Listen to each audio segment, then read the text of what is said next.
اللهم صل على سيدنا محمد وعلى آله. السلام علیکم ورحمۃ اللہ وبرکاتہ. سیرت النبی صلی اللہ علیہ وسلم کی سلسلہ وار پیشکش رحمت عالم صلی اللہ علیہ وسلم کی 24ویں قسط میں آپ کا استقبال ہے. قریش مکہ نے ہر طرح سے نبی کریم صلی اللہ علیہ وسلم کو تکلیفیں دی اور آپ کے اصحاب کو اذیتیں دی، کبھی ذہنی تو کبھی جسمانی. آخرکار انہوں نے اللہ کے نبی صلی اللہ علیہ وسلم کے پاس بات چیت کرنے کے لیے عتبہ کو بھیجا تھا، جس کی تفصیلات ہم نے گزشتہ قسط میں جان لی. عتبہ کے ناکام واپس آنے کے بعد قریش نے رسول اللہ صلی اللہ علیہ وسلم کے پاس کہلا بھیجا کہ سرداران قریش آپ سے کچھ بات چیت کرنا چاہتے ہیں اور کعبے کے اندر جمع ہو رہے ہیں. نبی کریم صلی اللہ علیہ وسلم کو چونکہ مشرکین مکہ کے ایمان لانے کا حرص تھا، شوق تھا، اس لیے آپ صلی اللہ علیہ وسلم نے خوشی خوشی لبیک کہا اور چل دیے. جب آپ صلی اللہ علیہ وسلم ان کی مجلس میں بیٹھے، سرداران قریش نے میٹنگ کا آغاز کچھ اس انداز میں کیا: اے محمد صلی اللہ علیہ وسلم، ہم نے تجھے یہاں بات چیت کے لیے بلایا ہے. ہم نہیں جانتے کہ کوئی شخص اپنی قوم پر اتنی مشکلات لایا ہو جس قدر تو نے پیدا کی ہیں. کوئی خرابی ایسی نہیں جو تیری وجہ سے ہم پر نہ آ چکی ہو. اب تم یہ بتاؤ کہ اگر تم اپنے اس نئے دین کے ذریعے مال جمع کرنا چاہتے ہو تو ہم تمہارے لیے مال جمع کر دیں، اتنا کہ ہم میں سے کسی کے پاس اتنا روپیہ نہ نکلے. اور اگر شرف و عزت چاہتے ہو تو ہم تمہیں اپنا سردار بنا لیں، اور اگر تم سلطنت کے طالب ہو تو مکے کی بادشاہی تمہارے لیے حاضر ہے، ہم تمہیں اپنا بادشاہ مقرر کر لیں. اور اگر تم سمجھتے ہو کہ جو چیز تمہیں دکھائی دیتی ہے وہ کوئی جن ہے جو غالب آ گیا ہے، تو ہم جادوگروں کو اچھی طریقے سے جانتے ہیں، ہم ان پر مال صرف کر دیں گے یہاں تک کہ تم تندرست ہو جاؤ. رسول اللہ صلی اللہ علیہ وسلم نے فرمایا: تم نے جو کچھ بھی کہا میری حالت کے ذرا بھی مطابق نہیں. جو تعلیم لے کر میں آیا ہوں وہ نہ طلب اموال کے لیے ہے، نہ عزت اور سلطنت کے حصول کے لیے ہے. بات یہ ہے کہ مجھے خدا نے تمہاری طرف رسول بنا کر بھیجا ہے، مجھ پر کتاب اتاری ہے، مجھے اپنا بشیر و نذیر بنایا ہے. میں نے اپنے رب کے پیغامات تم تک پہنچا دیے ہیں اور تمہیں بخوبی سمجھا دیا ہے. اگر تم میری تعلیمات کو قبول کرو گے تو وہ تمہارے لیے دنیا و آخرت کا سرمایہ ہے، اور اگر رد کرو گے تب بھی اللہ کے حکم کا انتظار کروں گا، وہ میرے لیے اور تمہارے لیے حکم بھیجتا ہے. قریش نے کہا: اچھا محمد صلی اللہ علیہ وسلم، اگر تم ہماری باتوں کو نہیں مانتے تو ایک بات سنو. تم کو معلوم ہے کہ ہم کس قدر تنگی سے دن کاٹ رہے ہیں، پانی ہمارے پاس سب سے کم ہے اور گزران ہماری سب سے زیادہ تنگ ہے. اب تم خدا سے سوال کرو کہ ان پہاڑوں کو ہمارے سامنے سے ہٹا دے تاکہ ہمارے شہر کا میدان کھل جائے، نیز ہمارے لیے ایسی نہریں جاری کر دے جیسے شام و عراق میں جاری ہیں، نیز ہمارے باپ داداؤں کو زندہ کر دے. ان زندہ ہونے والوں میں قصی بن کلاب بھی ضرور ہوگا، کیونکہ وہ ہمارا سردار تھا اور سچ بولا کرتا تھا. ہم اس سے تیری بابت بھی پوچھ لیں گے. اگر اس نے تیری باتوں کو سچ مان لیا اور تو نے ہمارے سوالوں کو بھی پورا کر دیا، تب بھی ہم تجھے سچا جان لیں گے اور مان لیں گے کہ ہاں، خدا کے یہاں تیرا بھی کوئی درجہ ہے اور اس نے فی الحقیقت تجھے رسول بنا کر بھیجا ہے جیسا کہ تو کہہ رہا ہے. رسول اللہ صلی اللہ علیہ وسلم نے ان سے فرمایا: میں ان کاموں کے لیے رسول بنا کر نہیں بھیجا گیا ہوں، اور میں نے خدا کے پیغامات تمہیں سنا دیے ہیں.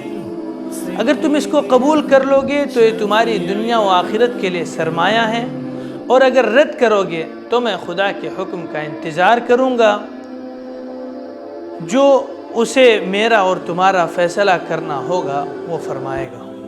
قریش نے پھر کہا: اچھا، اگر تم ہمارے لیے کچھ نہیں کرتے تو خود اپنے لیے ہی خدا سے سوال کرو کہ وہ ایک فرشتے کو تمہارے ساتھ مقرر کر دیں جو ایک کہتا رہے کہ یہ شخص سچا ہے اور ہم کو تمہاری مخالفت سے منع کر دے. ہاں، تم اپنے لیے یہ بھی سوال کرو کہ باغ لگ جائیں، بڑے بڑے محل بن جائیں، خزانہ، سونا، چاندی جمع ہو جائے جس کی تمہیں ضرورت بھی ہے، اب تک تم خود ہی بازار میں جاتے اور اپنی معاش تلاش کیا کرتے ہو، ایسا ہو جانے کے بعد ہی ہم تمہاری فضیلت اور شرف کی پہچان حاصل کر سکیں گے۔ رسول اللہ صلی اللہ علیہ وسلم نے فرمایا، میں ایسا نہ کروں گا اور نہ خدا سے کبھی ایسا سوال کروں گا۔ ان باتوں کے لیے میں مبعوث بھی نہیں ہوا ہوں، مجھے تو اللہ نے بشیر و نذیر بنایا ہے۔ تم مانو تو تمہارے لیے ذخیرہ دارین ہے، ورنہ میں صبر کروں گا اور خدا کے فیصلے کا منتظر رہوں گا۔ قریش نے کہا، اچھا تم آسمان کا ٹکڑا توڑ کر ہم پر گرا دو، کیونکہ تمہارا دعویٰ یہ ہے کہ اگر خدا چاہے تو ایسا کر سکتا ہے، بس جب تک تم ایسا نہ کرو گے ہم ایمان نہیں لانے والے۔ رسول اللہ صلی اللہ علیہ وسلم نے فرمایا، خدا کے اختیار میں ہے، اگر چاہے تو ایسا کرے۔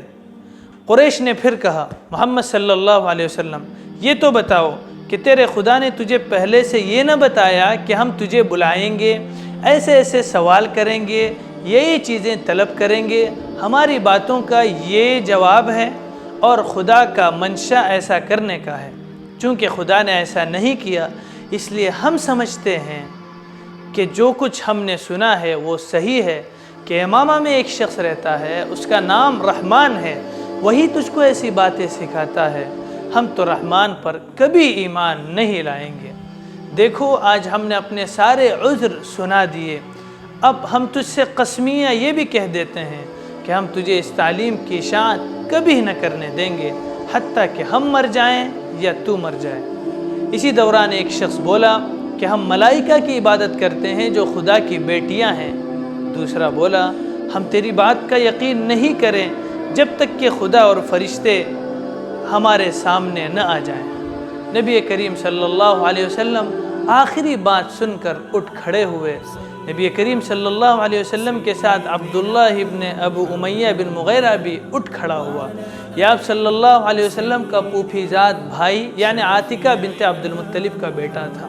اس نے کہا، محمد صلی اللہ علیہ وسلم دیکھو، تمہاری قوم نے اپنے لیے کچھ چیزوں کا سوال کیا، وہ بھی تم نے نہ مانا۔ پھر انہوں نے یہ چاہا کہ تم اپنے ہی لیے ایسے علامات کا ظہور اظہار کرو جس سے تمہاری قدر و منزلت کا ثبوت ہو سکتا ہو، اس سے بھی تم نے قبول نہ کیا۔ پھر انہوں نے اپنے لیے تھوڑا سا عذاب بھی چاہا جس کا تم خوف دلایا کرتے تھے، تم نے اس کا بھی اقرار نہ کیا۔ بس اب میں تم پر کبھی ایمان نہیں لاؤں گا، اگرچہ تم میرے سامنے آسمان کو زینہ لگا کر اوپر کو چڑھ جاؤ اور میرے سامنے اس زینے سے اترو اور تمہارے ساتھ 4 فرشتے بھی آئیں اور وہ تمہاری شہادت بھی دیں، میں تو تب بھی ایمان نہیں لاؤں گا۔ میٹنگ میں قریش مکہ کے اس انکار کے بعد بھی نبی کریم صلی اللہ علیہ وسلم برابر قریش کو اسلام کی دعوت دیتے رہے اور اپنے مشن میں لگے رہے جو اللہ تعالیٰ کی طرف سے آپ کے سپرد ہوا تھا۔ ناظرین، یہاں مجھے رکنے کی اجازت دیں، ملتے ہیں اگلی قسط میں۔ السلام علیکم ورحمۃ اللہ وبرکاتہ۔